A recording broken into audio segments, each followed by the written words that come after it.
coração, digno da nossa canção, digno do nosso amor,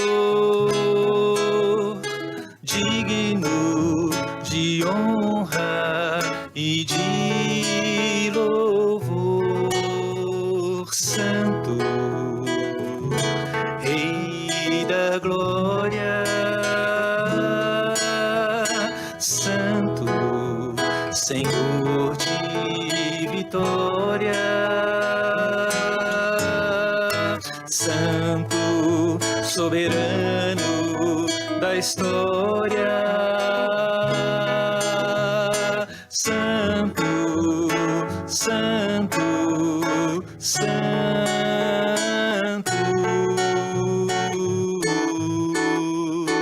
glória e majestade,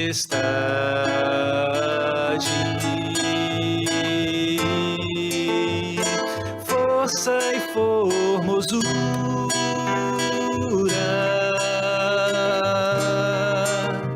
estão diante dele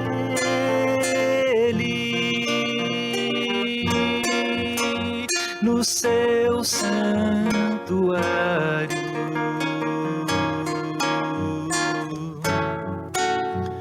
Prostremo-nos àquele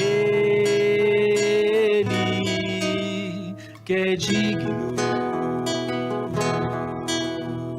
Santo, que é digno, Santo, que é digno, Santo.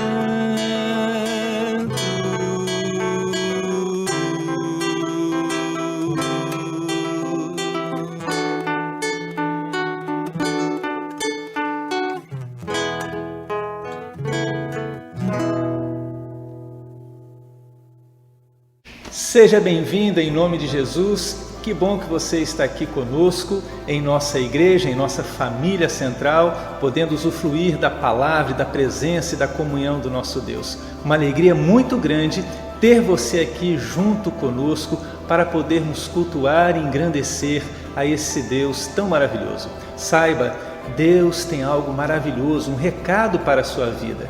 Que o seu coração esteja aberto, a sua mente também, para aquilo que Deus tem a nos falar. Em instantes o nosso culto vai começar. Que Deus possa abençoar a sua vida grandemente. Família Central, vocês já conhecem o nosso canal do YouTube, IPB Central Cachoeiro? Por meio dele, nós transmitimos os nossos cultos e programações, para que você possa cultuar a Deus conosco, mesmo dentro de sua casa. Além do YouTube, nós também estamos no Instagram e no Facebook, com o mesmo nome. Basta pesquisar IPB Central Cachoeiro e nos seguir por lá.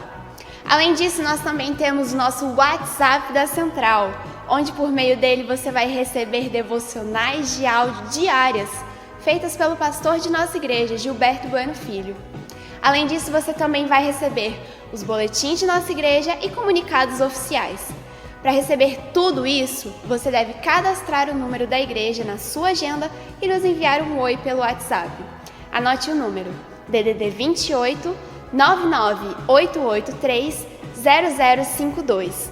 As nossas devocionais também são publicadas no Spotify. Basta você pesquisar Devocional Diário IPC e ouvir o Devocional do Dia. Não se esqueça de se inscrever no nosso canal e ativar o sininho de notificações, para que todas as programações cheguem para você. Deus te abençoe. Irmãos e irmãs da Família Central, não perca nenhuma das nossas programações. Anote na sua agenda os dias dos nossos compromissos, para que juntos possamos estar adorando e aprendendo mais da Palavra do Senhor. Nas terças-feiras, às 19 horas, reapresentação da Escola Bíblica Dominical, a classe de adultos. Na quinta-feira, às 19h30, culto ao vivo do ensino bíblico feito com o pastor Gilberto. No domingo, na Escola Bíblica Dominical, ela inicia às 9 horas da manhã e à noite, às 19 horas, o nosso culto público. Não deixe de curtir esse vídeo, de comentar e de compartilhar ele. Nos ajude a divulgar cada vez mais a palavra de Deus. Você é o nosso convidado especial para estar junto conosco nas nossas programações. Como diz o versículo base dessa igreja, dize aos filhos de Israel que marche.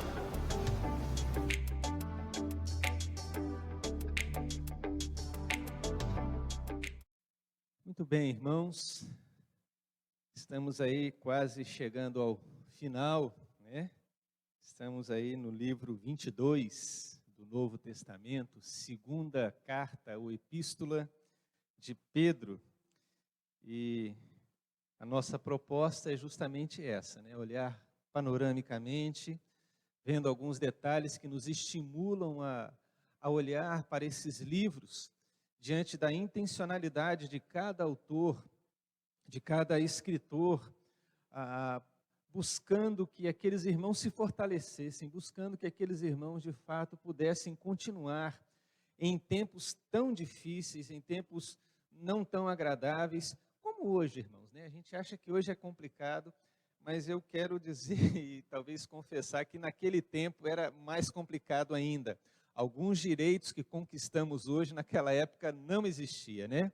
Hoje podemos, apesar da nossa justiça não ser tão boa, mas buscamos, temos um advogado, tem alguém, tem a realidade da inclusão, seja social, seja de proporcionar saúde para tantas pessoas, de até animais, né?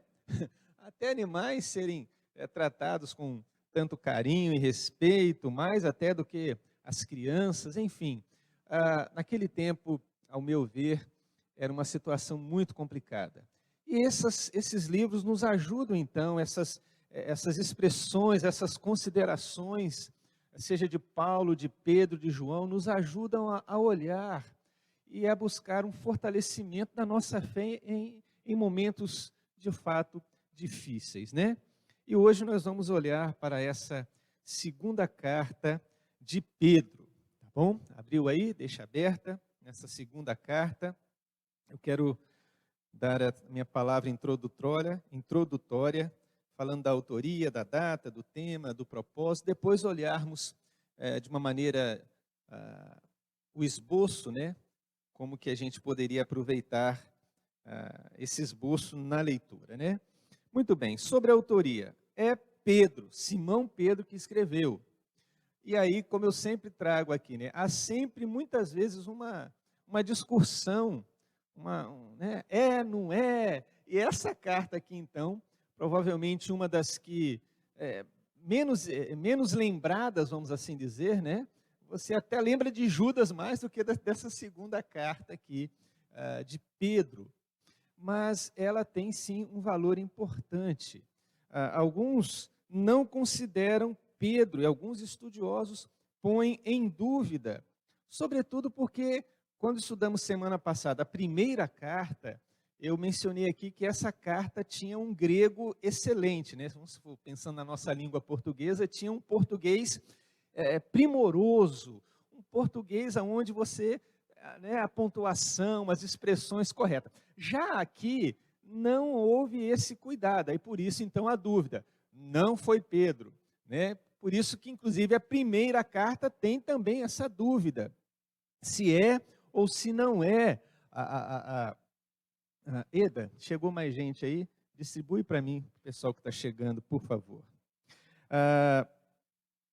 Então, há essa dúvida, sim, de se foi escrita ou não essa segunda carta. Bom, a primeira carta foi, então, um grego primoroso. Já na segunda, nem tanto.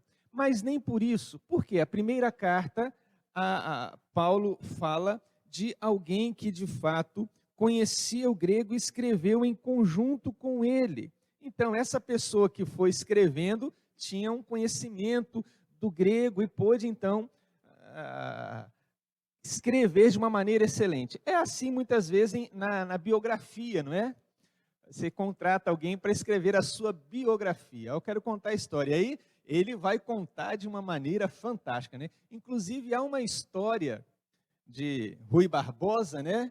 que alguém chegou para o Rui Barbosa e disse, olha, eu quero vender o meu sítio, né? Você deve conhecer esse momento. E aí, Rui Barbosa descreveu um lugar encantador. E quando aquele que queria vender a sua propriedade leu, ele falou, a minha propriedade tem tudo isso? Então não vou vender mais, né? Então, Pedro fez essa parceria na sua primeira carta, por isso tem esse linguajar tão primoroso. Mas essa segunda carta também, irmãos, ela também é da autoria de Pedro, tá? Então não deve haver nenhuma dúvida da nossa parte quanto à sua autoria, tá? Se foi alguém que ajudou Pedro no seu grego primoroso, ou se foi o próprio Pedro depois com as suas limitações em escrever, o que importa é que esta palavra que nós temos em mão nos ajuda, sobretudo diante do propósito pelo qual ele escreveu essa carta. Muito bem, qual foi a data dessa carta? Provavelmente no ano 64 ao ano 67 depois de Cristo. Isso é, já no final da sua vida, porque logo esse foi o último escrito de Pedro. Logo depois ele, de fato, foi martirizado, vivenciou a realidade de ser alguém que foi perseguido diante de uma sociedade, de um mundo onde não tolerava um outro Senhor, um outro Salvador, a não ser os Césares, a não ser aqueles dominadores políticos e tudo mais. Enquanto um cristão dizia, Jesus Cristo é Senhor, você praticamente, dependendo para quem falava, em qual momento falava, em qual situação, era como se você assinasse a sua sentença de morte, né? Era como que, de fato, sua vida tivesse pouco tempo de existência. Então, esse é o tempo onde os irmãos ali vivenciavam.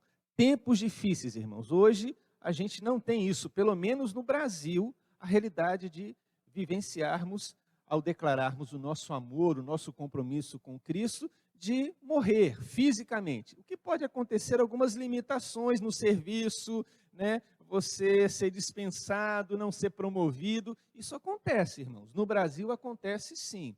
Diferente de alguns outros países, né? Sobretudo ali no Oriente Médio, onde se você tiver com qualquer escrito, não é nem a Bíblia, qualquer escrito, se você mencionar, às vezes, até o nome de Jesus, você corre sim perigo de vida.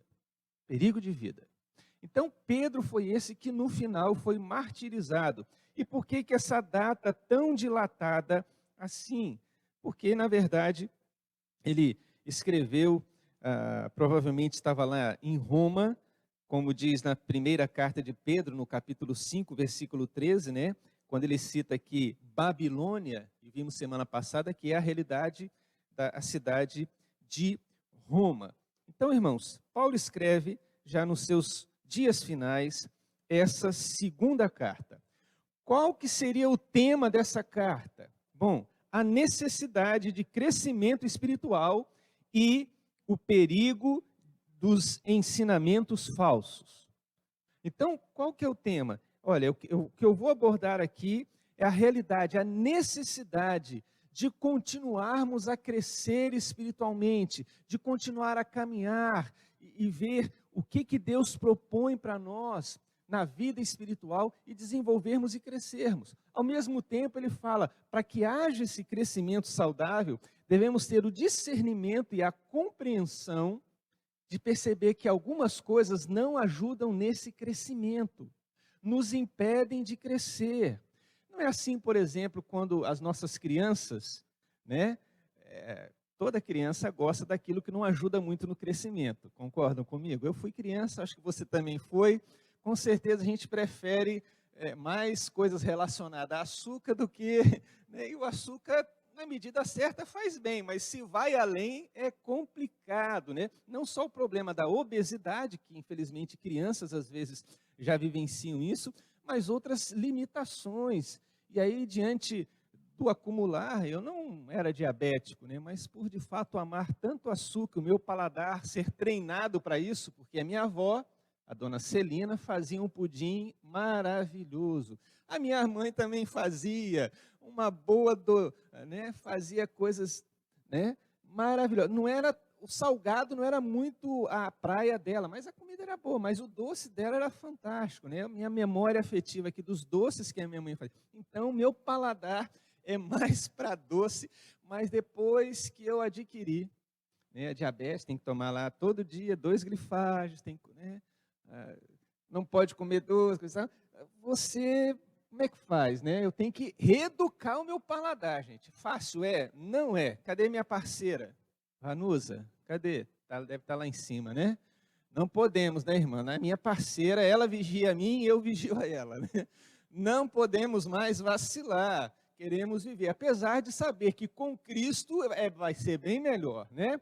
Mas deixa no tempo de Deus. Eu não quero apressar, né, nesse sentido de ser tão descuidado com a minha saúde, mesmo porque quando temos o vigor físico, nos sentimos muito mais livres, mais leves para fazer, de fato, coisas que nos impediriam. Então, o tema aqui é o seguinte: vamos crescer, essa é uma necessidade, mas cuidado. Tem coisas que a gente ouve, tem líderes que querem trazer ensinamentos que não são corretos e não proporcionam o crescimento real e verdadeiro que todo cristão deve ter. Então imagina, Pedro no final da sua, né, já idoso, não sabia que se viria o martírio, mas estava lá, um dos seus últimos escritos era alertando o povo, dizendo, vamos crescer, mas de qualquer maneira, não. Devemos ser zelosos, assim como somos na alimentação física, daquilo que vamos comer, né? Mas daquilo que vamos ingerir para que a nossa fé se amadureça. Quer ver um detalhe, irmãos? Por que, por exemplo, no louvor, você tem sempre que estar alegre, batendo palma? É só isso que é louvar? Aonde que a Bíblia diz que existe o perfeito louvor? Fala para mim. E Jesus cita essa passagem. Lembram? A Bíblia fala que há um perfeito louvor que sai dos lábios de criança? Não, menos ainda. De criança de peito. Não é isso que diz o Salmo 8? Da boca de pequeninos, de crianças, suscitaste força e poder, né? Salmo 8. Jesus, quando citando esse salmo, diz, da boca de pequeninos tem o perfeito louvor. Mas vamos então pensar, quem já foi mãe, ou é mãe tão nova, né? Se a Sara tivesse aqui, mas está, né? Quem mais que é mãe nova aí, que eu esqueci aqui? Tem a Sara, tem mais outra mãe, gente, que eu esqueci. A Érica, mas está amamentando ainda? Então você pensa, mas pensa aquela criança, né, que nem completou um ano. Essa era a ideia, né, nesse período aí. Você então amamenta. O que a criança faz, gente, nessa idade? Poucas coisas. Que poucas coisas são essas? Dorme. Faz aquelas coisas que a gente usa fralda, que usa fralda para não sujar as demais coisas, suas necessidades. Faz mais o quê? Chora. Para nós homens, a gente não entende o choro. As mulheres, as mães sabem. Não, esse choro aqui é de fome. Não, esse choro aqui é de sujeira. Não, esse choro aqui é porque parece que está com dor na barriga. Nós homens não sabemos nada disso, não é verdade? Às vezes, pela convivência da mulher, a gente começa, é verdade, a gente é um pouco mais esperto e se é parceiro, a gente soma. Mas a gente não entende nada, a mãe sabe de tudo. Agora, uma criança que só faz praticamente essas 3 coisas, sobretudo chora, ela não tem nenhuma palavra, não se comunica, como é que Jesus diz que é o perfeito louvor? E o salmista olha para essa criança de peito que só sabe mamar, dormir, comer, fazer sujeira e chorar, para dizer que está com alguma necessidade. Estou sujo, estou com dor na barriga, estou com fome. Como é que a gente identifica isso? E a beleza do salmista, então, é justamente essa, a compreensão da relação dele para com Deus. Mesmo que ele não saiba se expressar corretamente, Deus entende o choro. E aí, lembra nisso? Qual que é o perfeito louvor? É quando muitas vezes a gente nem sabe se expressar, mas a gente volta para Deus e diz, Senhor, é no Senhor que eu confio, eu não estou nem sabendo me expressar. Eu não tenho nem palavras, mas não tenho nem minha força. O salmista diz, olha, minhas lágrimas se secaram, eu já não tenho mais aonde chorar. E aí, Davi aqui, que é o autor de Salmo, fala assim, olha, é essa relação, assim como a mãe compreende a necessidade da criança diante daquele choro que para qualquer outra pessoa não haverá compreensão, Deus olha para a nossa vida e entende sim a nossa dor, a nossa realidade e de fato nos abençoa. Então, por que eu fiz essa história toda? Para aquilo. Vamos lá, irmãos, demonstra alegria no Senhor. Vamos bater. Gente, tudo tem que fluir naturalmente. Quando estamos aqui, e sobretudo pensando, deixa eu me delongar mais um pouquinho, alguém está conduzindo louvor, tá, de repente fica melhor cantar em pé, porque às vezes você fica curvado, então vamos ficar em pé. Há necessidade de bater palmas? Só se você estiver diante de Deus, ó, todo ser que respira, todo o corpo, exalte a Deus. Então, não tem ninguém batendo, mas eu vou bater palmas. Eu não quero cantar em pé não, nem sentado, eu quero cantar de joelhos. Já cantou de joelhos? Uma coisa maravilhosa. É que nem oração. Vamos orar. Tem que fechar os olhos. A gente ensina crianças a fecharem os olhos para se concentrar, porque senão fica perdido. Mas, irmãos, quantas vezes aqueles que dirigem carros estão dirigindo, quer dizer que você não pode orar? Você tem que estacionar para orar? Não, você está dirigindo, você está ali, Senhor, abençoa. Você vê alguma coisa, você agradece. Você vê alguma outra coisa, fala, Senhor, cuida da minha vida. Não é assim. Então, irmãos, a dinâmica da vida cristã, para as crianças, a gente põe algumas regrinhas para que elas possam aprender e ser ensinadas. Mas na vida cristã, há um crescimento que devemos sempre estar atentos. Pedro tem essa preocupação aqui, irmãos, com aquilo que aqueles irmãos estavam aprendendo. Então irmãos, o tema que eu quero trabalhar com vocês é, existe uma necessidade de continuarmos a crescer, mas não de qualquer maneira. Temos que nos alimentar de uma maneira sadia para que, ao aprender a verdadeira doutrina, deixa eu mudar essa palavra doutrina, porque às vezes fica muito pesado, né? Teologia, só para pastor, não. Ensinamentos. É aquilo que o Salmo 1 diz, né? O meu prazer não está na companhia de pessoas que não amam a Deus e não respeitam a sua palavra, mas a minha alegria, o meu contentamento está na palavra de Deus, e nessa palavra poder meditar dia e noite. Diz lá, a lei do Senhor. Você pode trocar a palavra lei e colocar instrução, orientação. Antes, então, o meu prazer está na instrução do Senhor, na orientação do Senhor, nas suas dicas para a minha vida, que eu encontro aqui na sua palavra. E essa, então, doutrina, essas dicas, essas orientações, desde o Antigo Testamento, Deus, passando por Moisés e tantos outros heróis da fé, no Novo Testamento com Paulo, Pedro e tantos outros, sempre tem essa disposição de mostrar o quê? Irmãos, devemos estar atentos, ser zelosos. Nem tudo de fato edifica, nem tudo de fato é bom. Paulo mesmo diz, quando estudamos Coríntios, né? Todas as coisas me são permitidas, lícitas, mas todas convêm, irmãos? É-me permitido, de sábado para domingo, passar a noite vendo filme. Mas me convém?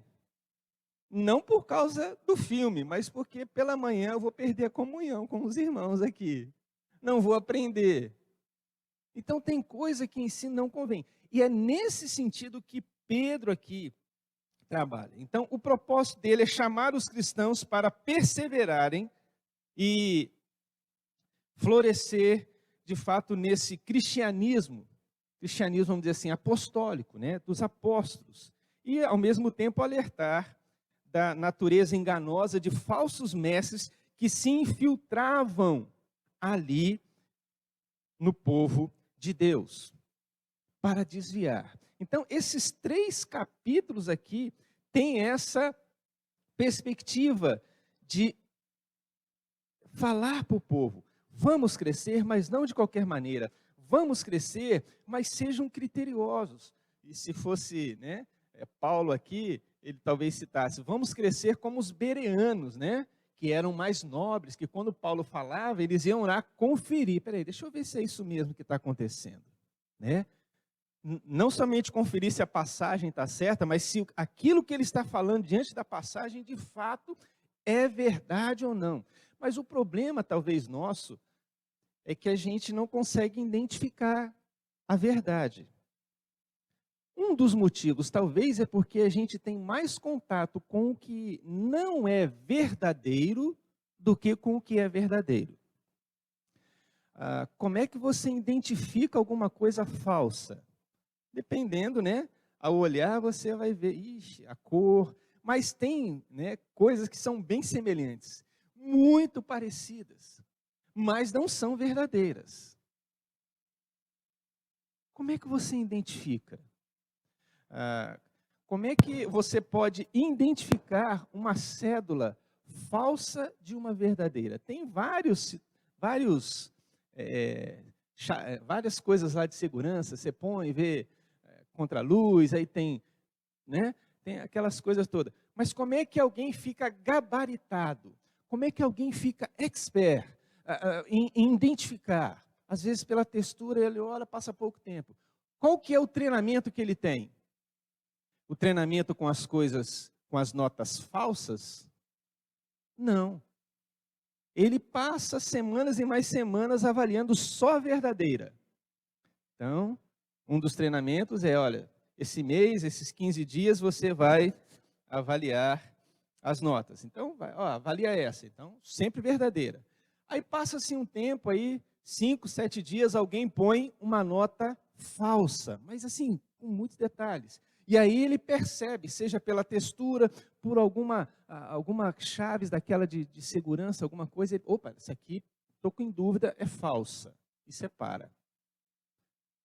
Da mesma maneira na vida cristã, irmãos, o que vai nos fazer, de fato, estar atentos e crescermos e olharmos para algumas falas, alguns ensinamentos e dizer, isso não é de acordo com a palavra de Deus.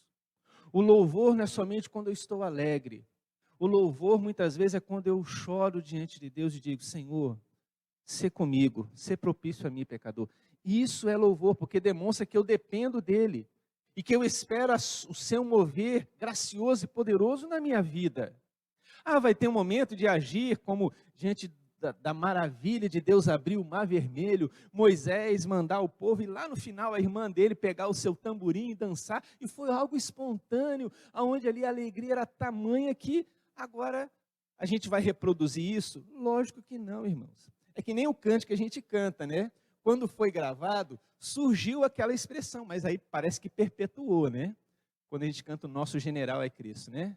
Vamos cantar o canto da vitória, glória a Deus. Essa é a música. Mas na hora o que aconteceu? Vamos cantar, alguém disse, o quê? O canto da vitória. Aí o pessoal gritou, glória a Deus. Aí pegou. Mas essa é a música? Não. Mas você pode fazer? Pode. Mas não somente por reproduzir, mas porque algo nasce do coração, nesse contato, nessa visualização com Deus, seu coração se derrete, você tem a consciência da sua pequenez e da grandeza de Deus. Isso é maravilhoso.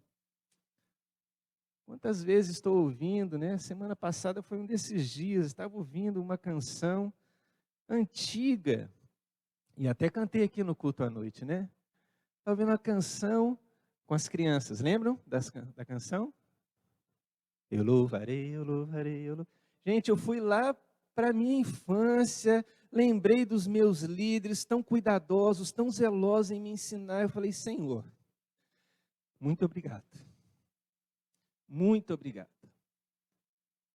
E foi muito bom para o meu coração. E é assim, irmãos. Isso vai sempre acontecer? Lógico que não. Às vezes Deus vai falar e revelar-se de outras maneiras. Mas, irmãos, é nesse sentido que Pedro aqui vai trabalhar. Vai olhar para essa situação e vai dizer, irmãos, vamos continuar a crescer, mas não de qualquer maneira, com todo o cuidado e todo o zelo necessário. Muito bem, segunda carta de Pedro, vamos olhar aí o esboço. Pedro escreve, como sempre, existe a saudação, né?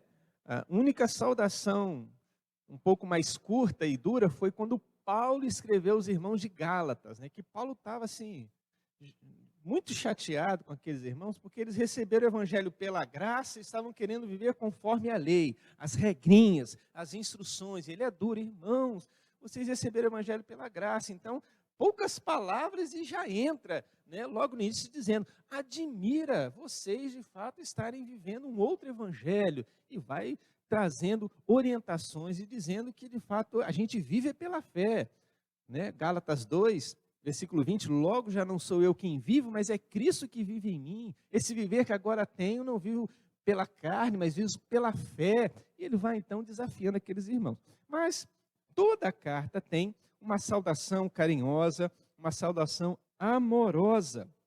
E a gente percebe isso nos 2 primeiros versículos. Simão Pedro, servo e apóstolo de Jesus Cristo, aos que conosco obtiveram fé igualmente preciosa na justiça do nosso Deus e Salvador Jesus Cristo. Graça e paz vos sejam multiplicadas no pleno conhecimento de Deus e de Jesus, nosso Senhor. Uma saudação. E aqui já revela essa intencionalidade de Pedro como apóstolo, mostrar que, quando ele fala que esse pleno conhecimento deve de fato ser buscado e almejado por nós. Essa graça, essa paz sendo multiplicados, iremos sim, em paz e na graça de Deus, conhecer mais e mais quem é esse Deus. Agora, irmãos, quando a Bíblia fala de conhecimento, é muito mais do que o conhecimento intelectual. É muito mais do que saber, né? Hoje em dia não tem mais isso, mas na minha época tinha que decorar as tabuadas, né? Para mim era complicada a tabuada de 8, né? De 7 era tranquilo, de 9 então tranquilo, né? Mas para mim a complicada era a tabuada de 8, porque, né? Tinha que decorar. Né? Aí tinha até aquelas brincadeiras, 9 vezes 9, aí, né? Botava o pai na história, né? No final, aí quanto que é? Você tinha que decorar, você não decora mais hoje. Mas a questão é, quando a Bíblia fala de conhecimento, é apenas você decorar? É apenas você saber, olha, eu vou citar aqui, tem até a musiquinha da Bíblia, né? Gênesis, Levítico, Número, né? Mas aí quando chegam nos profetas menores, a gente tropeça. Eu tropeço, irmãos. Deixa eu abrir meu coração para vocês. Eu tropeço, mas eu sei achar.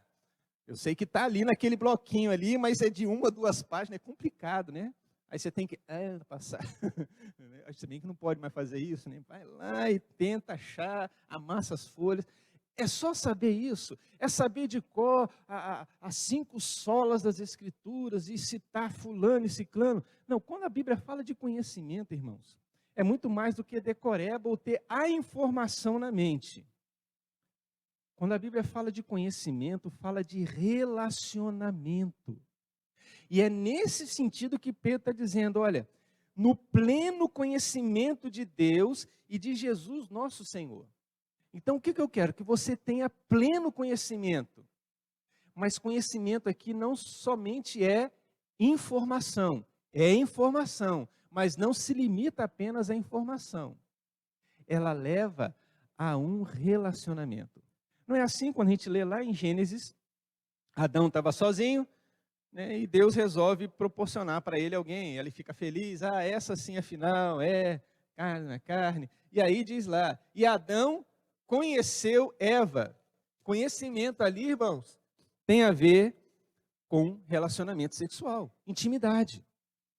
Intimidade. Tanto é que o salmista Davi, no Salmo, se não me engano, 25, diz, a intimidade do Senhor é para quem teme ao Senhor. Isso é, eu conheço, tenho as informações de quem é esse Deus, da sua soberania, do seu poder, e eu quero me relacionar com Ele com temor e tremor, como um servo. Apesar dele me chamar de amigo, dele dizer, eu já não chamo vocês de servo, mas vocês são meu amigo, tudo bem, mas eu quero chegar diante desse Deus, dizendo assim, eu sou teu servo, estou aqui. E é dessa maneira que Pedro e tantos outros se apresentam, não é? Ele diz, Simão Pedro, o que ele é primeiro? Servo, doulos, escravo. E a palavra aqui é justamente a realidade que esse servo, e servo naquela época é bem diferente de hoje, irmão. Servo naquela época não tinha direito absolutamente nada. Não tinha a quem recorrer. E ele diz, eu sou este, que não mereço mais nada de Deus. Eu sou servo dele. Não sou servo agora das obras da carne, do inimigo. Então ele diz, eu sou servo, eu sou alguém que é enviado por causa de Jesus Cristo. A quem? Ele diz, aqueles que, bonita essa expressão, obtiveram fé. Isso é a fé que o Senhor nos concede. Fé. Deus não somente nos dá a salvação, conforme Efésios, pela graça sois salvos, né? Mediante a fé. Então, tanto a graça como a fé são presentes de Deus para a nossa vida. Deus diz, olha, você é salvo e está aqui fé. Porque nesse mundo precisamos de fé para viver conforme a vontade dele. Hebreus 11, que vimos, lá no capítulo 11, versículo 6, diz, olha, sem fé é impossível agradar a Deus. Então, fé na fé? Não, é fé que o próprio Deus nos concede. E Pedro aqui então fala, muitos irmãos, por causa desse ato salvador de Jesus na nossa vida, por meio daquela justiça do nosso Deus, que é Salvador, nós temos a fé. E ele diz, vocês estão nessa situação. Mas aí ele divide em dois, vamos dizer assim, dois blocos antes da parte final, né? Que vai do versículo 3 do capítulo 1 todo o capítulo 1 até o versículo 21. E aqui então, nessa primeira parte, ele vai trazer encorajamento para aqueles irmãos perseverarem firmes na fé. Então ele começa dizendo, olha, por causa dessa fé comum, e aí ele vai dizer o que nos foi dado, a bênção da graça que, de fato, vamos crescer diante da promessa de Deus. Os dois primeiros versículos, né? Versículo 3 e 4, vai nos falar isso, visto como pelo seu divino poder nos têm sido doadas todas as coisas que conduzem à vida e à piedade, pelo conhecimento completo daquele que nos chamou para a sua própria glória e virtude, pelas quais nos têm sido doadas as suas preciosas e muito grandes promessas, para que por elas vos torneis coparticipantes da natureza divina, livrando-vos da corrupção, das paixões que há no mundo.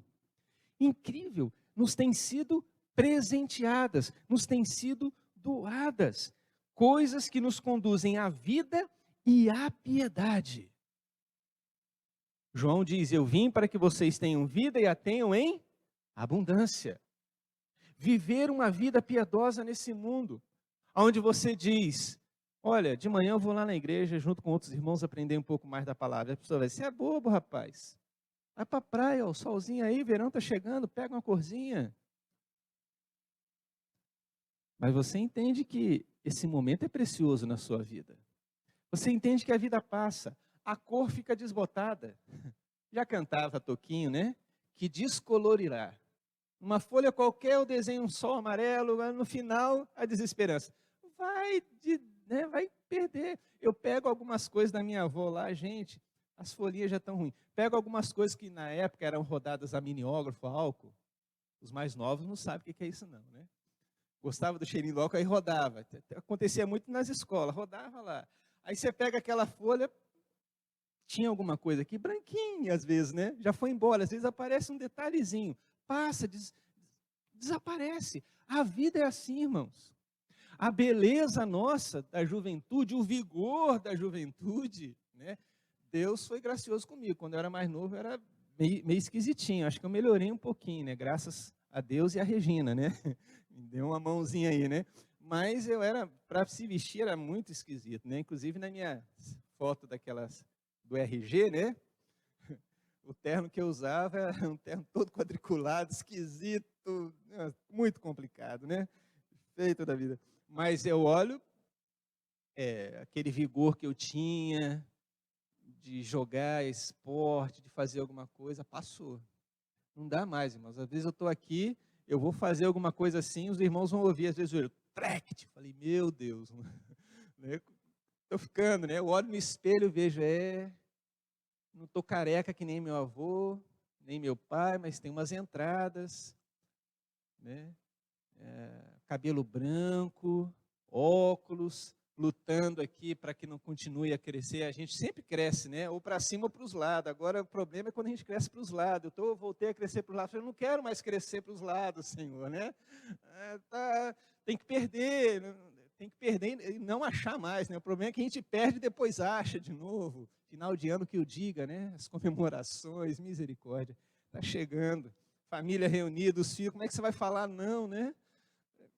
Mas crescer, irmãos. E aí, a bênção de crescer por meio dessas promessas. E são promessas. Ele vai dizer, olha, você quer ter vida? Você quer ter uma vida piedosa? É nesse conhecimento completo. Tudo que há aqui na Bíblia, irmãos, nos ajudam a ser homens e mulheres conforme o projeto de Deus. O quanto nós conhecemos dessa palavra, o quanto nós nos dedicamos a essa palavra diariamente, irmãos. Diariamente. O que nós fazemos diariamente, irmãos? Que se nós não fizermos, a saúde vai começar a ir embora. Comer pelo menos 3 vezes, né? Aí, não, mas tem que ter pelo menos uma refeição. Ótimo, faz uma refeição pelo menos. Mas o que se você fizer, a saúde começa a ir embora? Não dormir adequadamente a quantidade que o seu corpo pede. Para alguns é 8, para outros é um pouquinho menos, outros são um pouquinho mais. Eu sou um pouquinho menos de 8, a Regina é um pouquinho mais de 8. Então a gente, né, vamos convivendo aí. Ontem mesmo eu falei, eu vou dormir, ela ficou. Aí de manhã eu acordo, vou fazer minhas coisas, ela acorda depois. Então vamos. Mas se você não dormir o tempo que o seu corpo precisa, a saúde vai embora, irmãos. Mas o quê? Dormir. Se não fizer uma atividade física, né? Seja andar, nadar, seja lá o que for. Vejam, são coisas que você busca fazer diariamente. Uma coisa que falta à saúde, num clima de calor, é um bom banho, né? Uma terra fria, né? Gelada, como já morei lá na divisa de São Paulo com Paraná, Itapeva. Até você se anima a não tomar banho de tão frio, né? De verdade, gente. Né? Lá em casa eu na briga com os meninos, vai tomar banho sim. Então começa pelo Senhor. Eu falei, meu Deus. Eu entrava e geralmente ela tomava banho até 3 horas, porque depois, irmãos, era muito complicado. Você botava no chuveiro lá bem quente, mas parece que mesmo bem pelando, a água não esquentava. Era uma coisa horrorosa, horrorosa. Para quem nasceu em Cachoeira, acostumado a administrar o calor, ir para uma terra fria é complicada, né? Para lavar a louça, é você, água congelante. Enfim, crescer, irmãos, crescer na promessa é o nosso desafio. Versículo 5 ao versículo 11, ele vai falar de crescermos na graça com essa segurança. Então ele vai dizer, que segurança é essa? Há uma disponibilidade da nossa parte, ele diz. Por isso mesmo, vós, reunindo toda a vossa diligência, ele vai dizer, pegue isso, pegue aquilo, pegue mais aquilo outro. Isso é, crescimento, irmãos, depende sim da nossa disposição, da nossa intenção. Como é que você tem um grande atleta? Ele tem um potencial, o menino joga a bola bem, ele salta bem, mas não treina não para ver se ele vai dar alguma coisa. Só ficou no potencial. E o que Pedro está dizendo aqui, irmãos? Então vamos lá. Diante disso, cara, que a gente não viva conforme as paixões que há no mundo, então vamos lá. Vamos ser diligentes. A essa diligência vamos associar a nossa fé, a virtude ao conhecimento, o conhecimento ao domínio próprio à perseverança, a piedade. Está dizendo que, olha, pega tudo isso, viva isso de fato. Conhecimento deve gerar transformação. O conhecimento deve gerar em nós a disposição de dizer, é assim que eu devo viver agora. Não é mais segundo o antigo homem, a velha natureza. Então ele está dizendo, irmãos, é assim. E esses ensinos que logo depois ele vai falar dos falsos mestres, não levavam a isso. Os falsos mestres tinham outras intenções, sórdidas, gananciosas. E Pedro então se levanta e diz, não é assim, meus irmãos. Talvez bem parecido com hoje, né? Você vê alguns líderes que só querem, não, tem que abençoar o líder. E só pensa na bênção financeira, né? E aí adquire recursos, bens, coisa e tal, né? Não, Deus pode abençoar, mas essa não é a prioridade, irmãos. Nunca foi prioridade, mesmo porque Paulo diz em uma das suas cartas, né, que os inimigos da cruz de Cristo são aqueles que só pensam neste mundo. Porque, né, essa semana, pelo menos lá em casa, é dia de pagar as contas, os compromissos. Eu tenho que pensar, tenho que cuidar da minha mãe, depois né, e tudo mais. Você pensa nas coisas desse mundo. Mas o problema é que Paulo diz, quem é inimigo de Cristo e dos seus valores é quem só pensa nessa realidade. E existe uma igreja que vai além. Nós queremos sim que deixe de haver injustiça, que haja boa educação, boa segurança e tantas outras coisas, mas os nossos olhos não estão presos apenas às realidades aqui, os nossos olhos estão fitos nos céus, de onde esse Senhor um dia voltará e trará toda a esperança. Então, crescer com segurança envolve, de fato, da nossa parte, essa disposição, esse compromisso. E aí ele vai dizer dessa lembrança, né, do versículo 12 até o versículo 15, ele vai trazer algumas lembranças. Ele sempre, às vezes, começa com essa expressão, né? Por essa razão, sempre estarei pronto para trazer-vos lembrados acerca dessas coisas. Então, Pedro estava sempre assim, você quer lembrar? Você quer uma ajuda? Eu estou disposto. Eu quero lembrar vocês que eu estou aqui disponível para ajudar vocês nessa caminhada cristã. E ele diz, olha, certo, versículo 14, né? 13.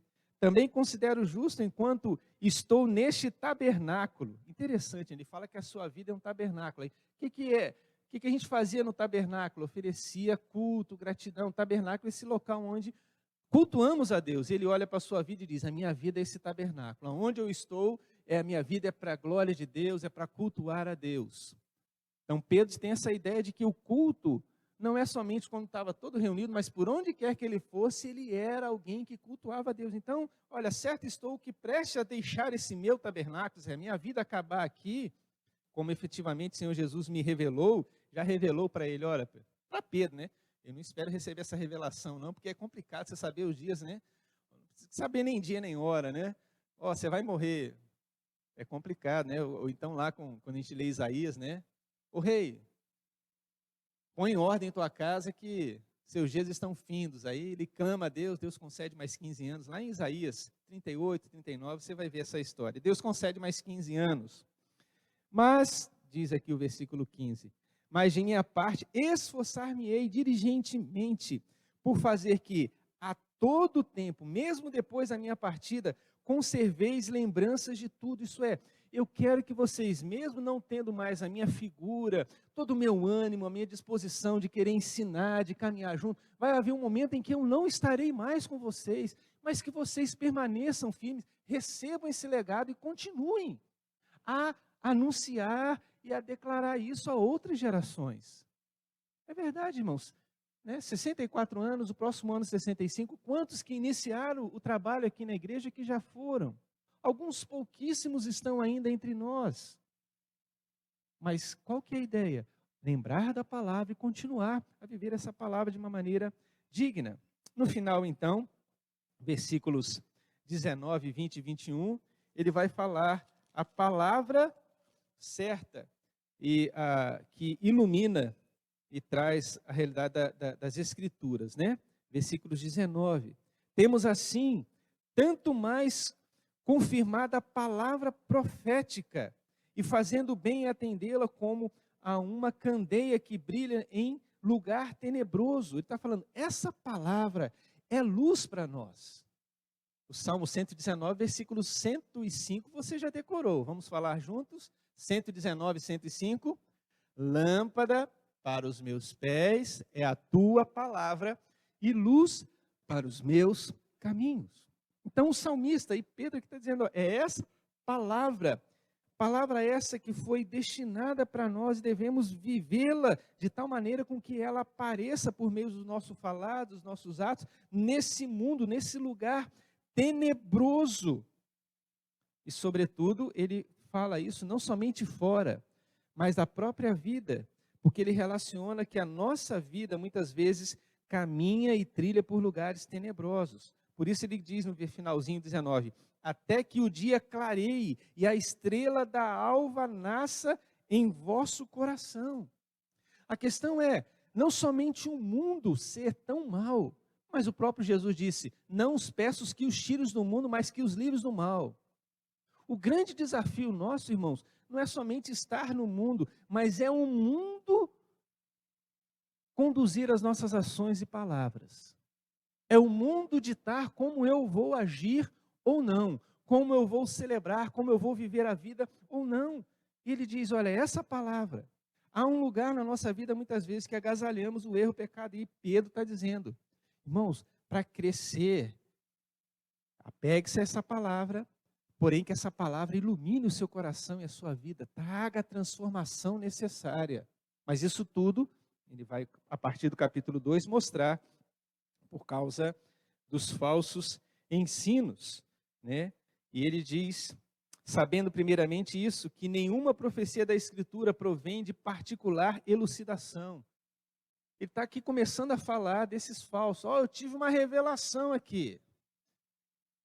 Existe revelação, irmão, mas a revelação tem que estar compactuado com essa palavra. Não existe revelação. Se Deus revela, então vamos buscar confirmação na palavra de Deus. Por isso ele diz, não existe nenhuma profecia, nenhuma revelação de alguém, não existe. Porque nunca jamais qualquer profecia foi dada por vontade humana. Entretanto, homens santos falaram da parte de Deus, movidos pelo Espírito Santo. Gente comprometida com a obra de Deus. E Deus levanta e diz, vai lá e diz. Não é assim que a gente lê nos profetas? Assim diz o Senhor, assim diz o Senhor, assim diz o Senhor. Então eu estou aqui, a minha palavra é a palavra de Deus, eu estou sendo boca dele para que, né? É só o pastor? Não, todos nós, irmãos. Porque Pedro está escrevendo para a gente, não propriamente para a liderança, está escrevendo para uma igreja. E está dizendo essa realidade. Muito bem, a partir do capítulo 2, ele vai falar contra os falsos mestres. E aí, irmãos, tantas considerações que Pedro faz aqui, que é interessante. No versículo 1 ao 3, ele vai descrever esses falsos mestres, que surgem ali no meio do pessoal. Capítulo 2, versículo 1 ao versículo 3. Muita gente nas suas práticas, versículo 2, ele vai dizer, práticas libertinas. Que coisa. Diz o versículo 3, a motivação, eles se movem pela avareza, farão comércio de vocês. Isso é, olham para o povo e dizem, olha, vocês são fonte de lucro para mim. Né? Então, olham e vejam como, não somente como irmãos, como pessoas, como gente que tem história, mas vê como algo que pode se enriquecer com palavras. Então, descreve, né, essa realidade desses falsos mestres. Versículo 4 ao versículo 9 vai mostrar a corrupção, vamos assim dizer, desses mestres. E aí ele vai lembrar de algumas situações descritas no Antigo Testamento, onde Deus foi impiedoso, foi justo, não abriu mão da seriedade. E aí ele vai dizer que esses, Deus os lança a um juízo, lança em trevas. E aí ele vai dizer que Deus não poupou, primeiro, a anjos. E aí ele está lembrando aqui, Lúcifer, né, querendo receber a glória de Deus, expulsou todo mundo. Depois vai lembrar do tempo de Noé, que era uma pessoa que pregava a justiça. No versículo 5 você vê isso. Não poupou o mundo antigo, mas preservou Noé, pregador da justiça, e mais 7 pessoas, quando fez vir o dilúvio, né, e sobre aquele mundo ímpio. Então imagina Noé e sua família, eram os únicos contrários. Todo mundo achava certo agir daquela maneira contrária. E Noé era esse homem justo. Ele vai citando, lembra da cidade de Sodoma e Gomorra, inclusive, a partir do versículo 6, e no versículo 7 diz que lá naquela cidade, Sodoma e Gomorra, de uma vida ímpia, diz lá que havia um justo chamado Ló. E Ló ali já era afligido pelo procedimento libertino daquelas pessoas. Tanto é que quando o anjo chega lá, ele acolhe aqueles homens, e aí o pessoal bate na porta, manda aqui para fora que nós queremos abusar dos homens que chegaram aí. Aí ele é tão justo, não, eu tenho as minhas filhas aqui, são virgem, pode usar. Loucura, mas era costume da época, mostrava que você cuidava, alguém que estava sob o seu cuidado. Hoje a gente, seria inconcebível isso. Então está dizendo, Ló foi esse, justo. E aí ele vai dizendo, mas a beleza há, irmãos, dentro dessa realidade tão difícil, dessas obras desses homens iníquos, é aquilo que diz o versículo 9. É porque o Senhor, diante dessas situações tão difíceis, ele diz, o Senhor sabe livrar da provação os piedosos e reservar sobre castigos os injustos para o dia do juízo. Isso aqui é uma promessa, gente. Se somos justos, se caminhamos em inteireza, Deus há de nos preservar. É aquilo que Davi diz, fui moço, agora sou velho, mas nunca vi um justo e nem a sua descendência mendigar o pão. Deus protege. Aí você pega o Salmo 91, aquele que habita no esconderijo do Altíssimo, descansa à sombra do Onipotente, vai poder dizer, Ele é o meu refúgio, Ele é meu cuidado. Aí você vai para Paulo em Romanos, quem nos separará do amor de Cristo? Será o quê? Será isso? Será aquilo? Nada. Isso é, Pedro aqui está lembrando que esse Deus sim é poderoso para nos guardar, nos livrar. Livrar aqueles que buscam viver uma vida piedosa aqui, irmãos. Talvez a pergunta é, Senhor, tenho sido piedoso? O que é ser uma pessoa piedosa? Às vezes a gente vai para um extremo, né? Mas piedade tem a ver com o nosso viver diário. Fazer os negócios corretamente. Inclusive porque o Salmo 15, ele começa com a pergunta, né? Quem, Senhor, habitará no teu tabernáculo? Quem há de morar no teu santo monte? Em outras palavras, quem vai ter comunhão com o Senhor? E aí a gente pensa, se fosse eu, quem é que vai estar na presença de Deus? A gente pudesse dizer, não, aquele que lê a Bíblia todo dia, aquele que jejua, aquele que ora, aquele que dá esmolas. Mas quando você lê o Salmo 15, ele não fala de nenhuma disciplina espiritual, irmãos. Nada disso. Ele fala de relacionamentos. Quem fala a verdade, quem não difama o próximo, quem não procura usurpar, está falando do nosso dia a dia, do nosso relacionamento. Então, quem é que vai estar na presença de Deus? A piedade envolve, sim, eu estou na presença de Deus, contemplo, mas ao sair daquele momento, o meu relacionamento com o meu próximo deve ser diferente, deve ser transformado. Devo agir diferente. E isso é viver uma vida piedosa. Não é somente, estou aqui, é só cantar, é só louvar, só ouvir. É mais, irmãos, vida piedosa é uma vida grandiosa, grande. E aí, então, versículo 10 ao 22, mostra e vai falando da corrupção destes terríveis, né? Eles menosprezam qualquer governo, são atrevidos, arrogantes. Vai trazendo mais uma descrição desse pessoal, desses falsos mestres, a corrupção, algo terrível, até o final deste capítulo aqui, algo terrível. Algo difícil muitas vezes de entender. E termina citando até provérbios daquela época, que a gente até fala aqui, né? Onde diz que esses que conhecem a verdade e voltam e não vivem conforme, porque conheceu a Deus, mas aí abandona e larga, está dizendo, é melhor fosse nunca ter conhecido. Porque agora parece que fica com aquele calo, né? O que é um calo? É uma feridinha que chega um momento que você nem sente mais. Você olha para o pé da pessoa, para a mão, nossa, que calo grande. Não, mas está insensível. Você não sente mais nada. Está dizendo mais ou menos, tem gente que virou um calo, já não sente mais nada, não tem vergonha de nada, não tem... Para ele tudo é normal, tudo é tranquilo.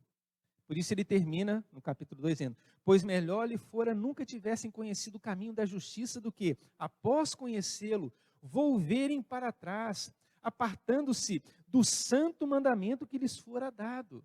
Isso é, aprenderam, mas não quero mais. E aí ele diz, olha, versículo 22, como eles com eles aconteceu o que diz certo adágio verdadeiro: o cão voltou ao seu próprio vômito, e a porca lavada voltou a revolver-se no lamaçal. Você já viu? Eu já vi, gente. É uma coisa horrorosa, nojenta, né? Desculpa a expressão, irmão. O cachorro volta para fora e começa a lamber. Rapaz, é um negócio assim. Se você está próximo do almoço, o negócio trava aquilo, você não consegue mais comer. Mas como é que pode? O negócio põe para fora e volta. É a porca que deu um banho bonitinho, mas é a natureza. Então, o que Pedro está dizendo? Irmãos, esses falsos mestres nos conduzem a isso. Ah, bonito, bonito, bonito, mas não, pode continuar a viver como você quer. Pode voltar a comer o seu próprio vômito. Pode voltar a se de vez em quando ir lá no lamaçal. É da natureza do homem, o homem é assim mesmo, coisa e tal. Esses falsos não é isso, irmãos, que a Bíblia nos ensina e nos desafia. Deus se entristece com o pecado e a nossa vida deve ser uma vida para a honra e glória dele. A nossa vida deve ser uma vida no qual buscamos, de fato, agradar a ele em todos os sentidos. Capítulo 3, então, versículo 1 e 2, traz uma exortação para lembrar dos ensinos. Então, amados, esta é agora a segunda epístola. Então, não tem dúvida de que essa também é a carta de Pedro. Ambas procuro despertar como lembranças a vossa mente esclarecida, para que vos recordei das palavras que anteriormente foram ditas pelos santos profetas, bem como do mandamento do Senhor e Salvador, ensinado pelos apóstolos. Então, lembrem, tem gente que ensinou o ensino correto, então se apeguem a esse ensino, exorta, traz o ânimo necessário. Versículo 3 ao versículo 9 vai mostrar objeções àqueles que zombam da vinda de Cristo. Tem gente que não acreditava. Não, né? O negócio é viver aqui, o Senhor não vai voltar e tudo mais. Não é bem assim, não. Ele é até interessante, mostra a realidade de permanecermos firmes. E algumas expressões aparecem aqui que devemos estar, de fato, atentos, sobretudo na expectativa da volta e do retorno do Senhor Jesus. Quando ele vai do versículo 10 ao versículo 13. Interessante que ele diz, versículo 8, há todavia uma coisa, amados, que vocês não devem esquecer. O quê? Que para o Senhor, um dia é como 1000 anos, 1000 anos como um dia. Interessante. Olhem e vejam que o nosso tempo não é igual ao tempo do Senhor. Não é. Por isso, vivam essa expectativa de um dia o Senhor voltar. Do dia, tudo será desfeito, tudo será renovado. E ele termina o versículo 13 dizendo, nós, porém, segundo a promessa, esperamos novos céus e nova terra, nos quais habita justiça. Essa era a expectativa. Termina então buscando que aqueles irmãos continuem fiéis. E versículo 14, então ele vai usar a expressão, empenhai-vos por ser achados em paz, sem máculas e irrepreensíveis. O empenho. Ah, fui salvo? Benção, irmãos. Mas vamos buscar viver essa vida piedosa. E ele termina concluindo então, versículos 17 e 18, falando o seguinte, vós, pois, amados, prevenidos como estáis de antemão, acautelai-vos, sim, desses falsos mestres. Não suceda que, arrastados pelo erro desses insubordinados, descaiais da vossa própria firmeza. Antes, vamos ler juntos? Crescei na graça e no conhecimento de nosso Senhor e Salvador Jesus Cristo. A Ele seja a glória, tanto agora como no dia eterno. Crescei na graça e no conhecimento. Crescer. Isso é, saiba, adquira as informações e que essas informações gerem de fato uma transformação, conduzindo-nos a uma vida piedosa, uma vida conforme o seu querer e a sua graça. Deus assim possa nos abençoar, irmãos.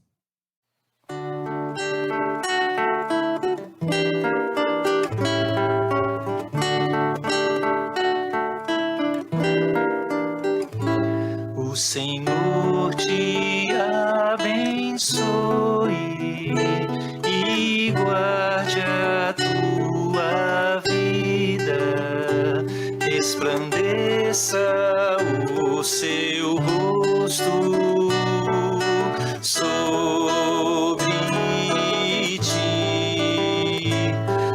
Senhor te abençoe, sobre ti levante o rosto, misericórdia tenha e te dê a paz. O Senhor te abençoe e guarde a tua vida, resplandeça o seu rosto sobre ti. O Senhor te abençoe, sobre ti